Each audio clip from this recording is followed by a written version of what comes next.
Welcome to a 1-bar basic video for the Magicka Nightblade class in the Elder Scrolls Online. This video is going to teach you the basic fundamentals to the Magicka Nightblade and how to succeed with only 1 bar. As you can see from this video, I was able to hold my own just fine in Veteran Vatashran, and you can too. The full build for endgame players will be out later this week, but for now, let's learn the basics with the ultra-powerful PvE Magicka Nightblade. Timestamps are below if you wish to skip ahead. If you like this video, please subscribe, turn alerts on, and consider becoming a member so I can produce more Elder Scrolls Online content.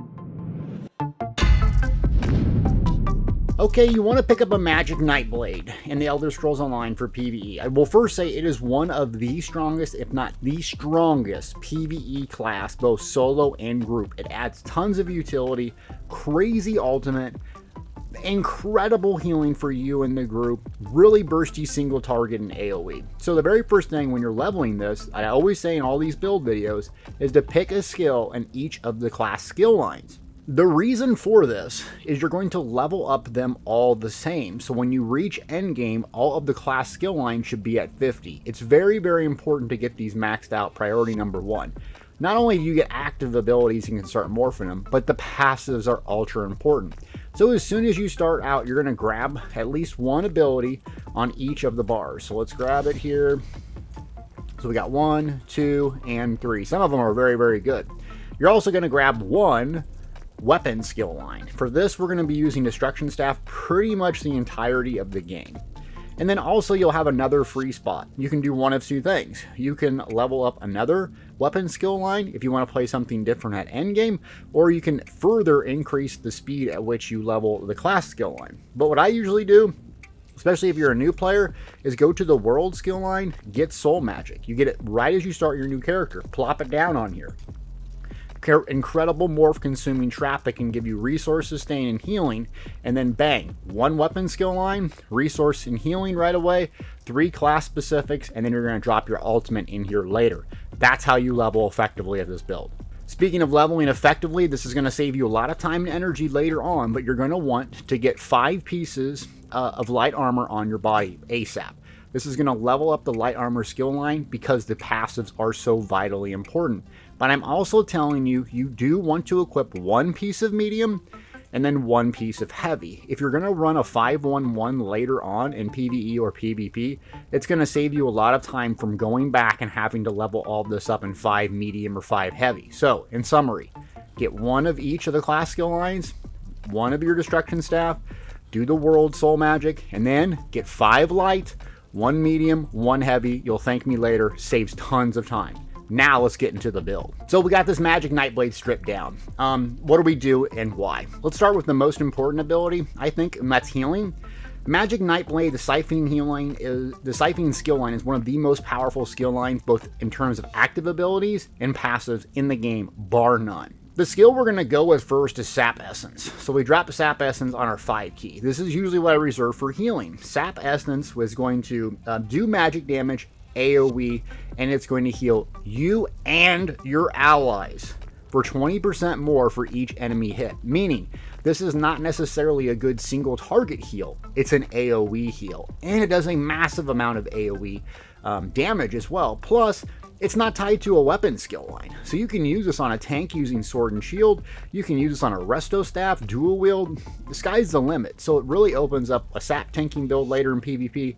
But for PvE, this thing will get you through a lot of content. And you'll see that it's really, really low on the skill line. An alternative AoE damage ability, if you don't like this and you're starting off really, really early, is Unstable Wall. You can put that there as well. That's a fantastic one. Another really good alternative here in the Shadow Tree is Twisting Path. The opposite morph, Refreshing Path, does a massive amount of healing. Twisting Path, massive amount of damage, and Major Expedition. So depending on which role and what you're seeking, you have some alternatives. But if you're playing this at endgame, Sap Essence, incredible. Looking at Sap Essence and the siphoning skill line, the passives here. So if we go just slotting it, gives us increased max magic, so that's nice. Just having 1 ability slotted. Increase your healing done for each siphoning ability slotted, great.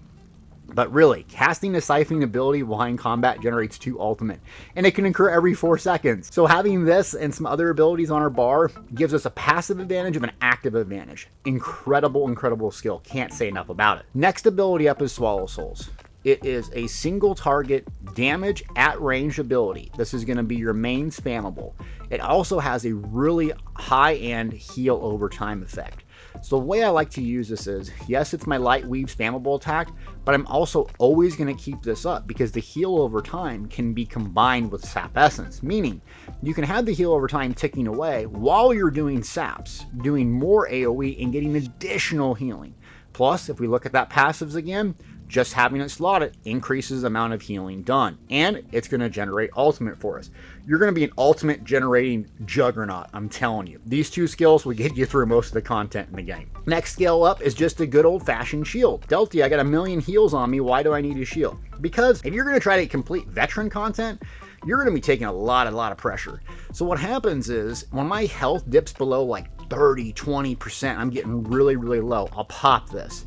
The reason why, it will give me 1 to 2 seconds to cast 1 or 2 abilities. That will save my life. So think of this as like, oh crap, I'm about to die, click. Then what I try to do is make sure my Swallow Soul is active, my heal over time effect is going, and then I start doing sap essence if it's AoE. And then I go back to my shield if my health dips below again. So it's kind of like 3, 4, 5, right? It's a progression. So click my 3 key, make sure my hot's up by clicking 4, AoE, maybe 2, 3 mobs, now I click Sap Essence. So I have this in a logical order for me mentally, because I know, click, click, click. Makes sense, try it. Next ability up, we're going to have a sustain tool, Siphoning Attack. So we're going to slot this here. Guess what? Siphoning skill line again. So 9% bonus damage for healing with the Soul Siphoner passive. Siphoning attacks makes your light and heavy attacks heal you for health and restore Magicka. Fully charged heavy attacks store twice the value. It's going to pair very well with our lightning staff. And then when it ends, it's also going to give us tons of magic back. And it has less than 1,000 magic cost and a 20-second duration. This thing makes Magicka Nightblade's sustain through the roof incredible. And just having it on our bar gives us a bonus. So it's very simple. It's 20 seconds. You're not going to spam cast it. There's no need. But consider keeping this up. Also, what I like to do is if I'm out of magic, I'll hit my shield first. That way, if I get peppered and I'm taking a lot of pressure, I don't have to cast. And what that will allow me to do is hit my shield, make sure Siphoning Attacks is up, and then I fully charge a lightning heavy attack. Then I'm going to get a massive flood of resources, especially if this is up well. And then, usually my harness is down by then. So then I go back to my harness, Swallow Soul, Sap Essence spam. This will keep you up and survivable incredible. Okay, next ability up is Merciless Resolve. Just reading this out loud is amazing. But basically you build up stacks that, guess what, increases your critical damage and healing by 2% up to 5 times. And then once you get a 5 stack, you can shoot an Assassin's Will and convert it into a single target high damage ability.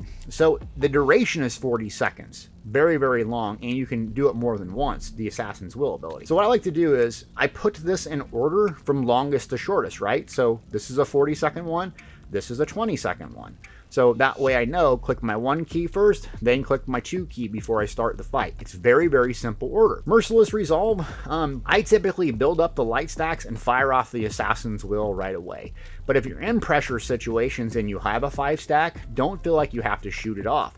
Another thing is, you'll also see that down in the bottom there, heals for 50% of the damage dealt if you are within melee range. So, you might be playing this at range, which I am, but consider closing the gap briefly, firing off your Assassin's Will, peeling back and getting some space. Another reason to have this slotted on our front bar is increased weapon and spell critical for each ability slotted. That's very nice as well. And then another, increasing your critical damage by 10% with an Assassin's ability slotted. So we noticed that one ability, having it slotted right here, gives us a passive bonus. Another passive bonus, another passive bonus, another passive bonus. Really, really nice. You have some flexibility. There is some good passives in the shadow for slotting the ability as well. But when I played around with it and doing veteran Batishram, I couldn't find something I could take off my bar to be more effective in the shadow skill line, so I didn't. This is a very simple setup. We got one buff, two buffs, a shield, a single target, and an AoE, and it does great damage, and you're super survivable. It's crazy good. That leaves the ultimate. What do we use? Ultimate's pretty much a no-brainer. Elemental Rage is massive AoE, just completely levels everything, especially with their gear setup. So I would say recommend this with the lightning staff. It's going to last a long time, and it's great for bosses or ad clears. There is some flexibility. So what you could do on the full build, we'll talk about how Soul Harvest makes you just insane. I'm not even going to go there. Shadow, Veil of Blades, you'll have major protection when this is down, and it lasts a very, very long time. The only problem is the radius is small, it doesn't do nearly the damage, and you're probably playing solo, but this makes you very, very survivable. To drop it like it's hot, sit there and face tank mobs, you're just going to lose a lot of damage, so you may not want to do that one. If you need ridiculous healing, this thing is AoE and a nice stun. So that is very, very nice that you have like a nice AoE stun and the cost is really low. It's a very friendly skill when you're starting off and you don't understand how to handle pressure and you're kind of fumbling with the harness, swallow soul, sap essence spam. So I would pick up Soul Tether if you don't know what to do or you don't have the Destro leveled up right away, because it's going to give you a nice heal until you get the hang of this. Okay, so that is the loadout real quick, and how it works is we're going to go left to right, okay? So left, one key, the two key, and then it's very simple. You're going to make sure a potion's up, and then you're going to do light attack weaves. So 1, 2, 3, and you'll see my stacks being built up, and hear a sound. Hear that sound? Now I can go in close, melee, bang, to the face. It hits very, very hard, and my stacks go down. So I continue to do it. See my stacks building there. Hear that sound? So I can either go into melee range or continue to use it. I got about 10 seconds left. 10 seconds left. Look how hard that hits. Bang! Fired off. 56,000. Now this is the trials one, but this thing hits really, really hard, even with one bar. Okay, so you run out of magic. What do we do? So we're going to make sure the siphoning attack's up, harness is up, and then 1,000, 2, 1,000, 3. That's going to give us a ton of magic. So let's just see exactly how powerful this is. So I'm going to spam this quite a bit, get some magic down. It's going to have a heavy magic cost. So let's see. Put this back up. 1,000, 2, 1,000, 3. Bang! We went up to 33k magic. So harness first, siphoning attacks up if you're fully charge that heavy attack. It's going to do not only damage to that mob you're fully charged heavy attacking, but it's going to do AoE as well. That's the benefit of having a lightning staff. And that's basically how you use it. When you're in pressure with more than one mob, that's when you're going to use sap essence, and you're going to drop your ult like it's hot when you need to clear out a mob in ad phase. Now we're going to talk about the gear briefly. I'm going to go over this more in detail in the full build, but this is what I came up with. The Medusa set is Ark's Corinium Dungeon. Gain minor force at all times, increasing your crit damage. That's on your front bar. So the reason this is beneficial is we don't have to run Trap Beast or Channeled Acceleration. This minor force on our primary damage ability with all the spell crit is a very, very nasty set. You'll notice I run spell damage, Bloodthirsty. So enchant spell damage, Bloodthirsty on all the traits makes a huge difference, especially in longer boss fights. I also run Drain Health Poisons. You can switch this out for an enchant if you like. This does a lot of damage, or you can run some other type of poison that gives you resource sustain if you're struggling. But with this class, with this build, you should not be struggling. Just hit one harness, siphoning attacks, fully charged lightning, you're good to go. The other set is Mother Sorrows, Overland set that you can get. You can buy on the traders as well, Divines. So you see we run in spell crit, really, really high spell crit. So that's going to be paired well with the Shadow Mundus Stone. So you're going to run two critical sets if you can. There's some alternatives you can get. Basically, pretty cheap and pretty easy. You can run New Moon, Julianos, a bunch of different stuff that's very simple if you don't have the Medusa setup, or you can run False Gods, which is a trial set as well for crazy and infinite sustain basically. But this is what I run at endgame, high-end PvE, and it works just great with a 1-bar build. I have a 2-piece monster helm. You can swap this out for a mythic, but blogs or whatever you call it, 1 piece is great, but when you drop that 250 ultimate cost, you're going to get a massive amount of weapon and spell damage and penetration.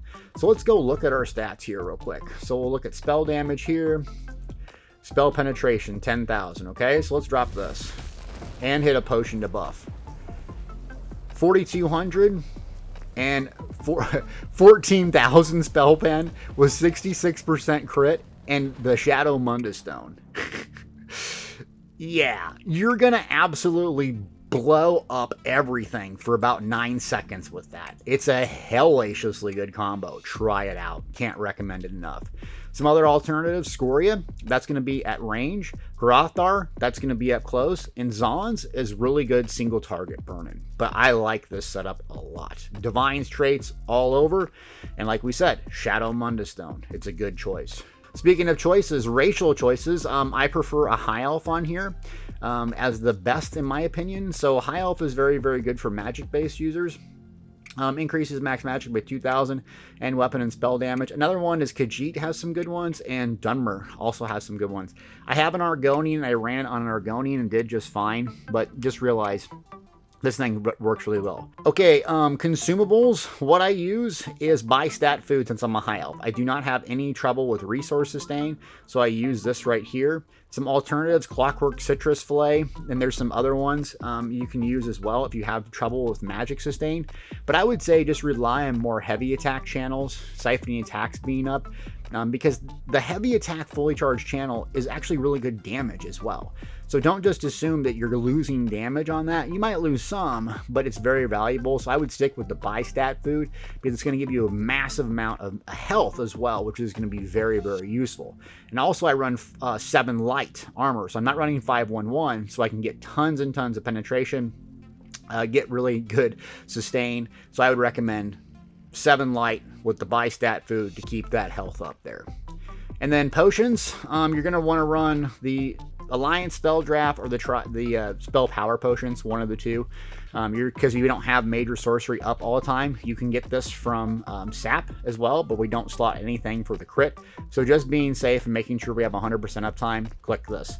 And also you're going to want to use this because you get ultimate for using potions as well. So it just keeps some essence of magic on you or some health or whatever, because you might pop these infrequently just to get some health. And then Tristat or Tripods, I do keep these on me because sometimes I'm in trouble. It's better to lose DPS and hit a tripod than not. So try to keep something like this on you. Okay, so that's a build. This is part 1. Part 2 we'll do a little bit more of a deep dive for endgame folks, but 1 bar can be very, very successful in most of the PvE content, and it's very simple.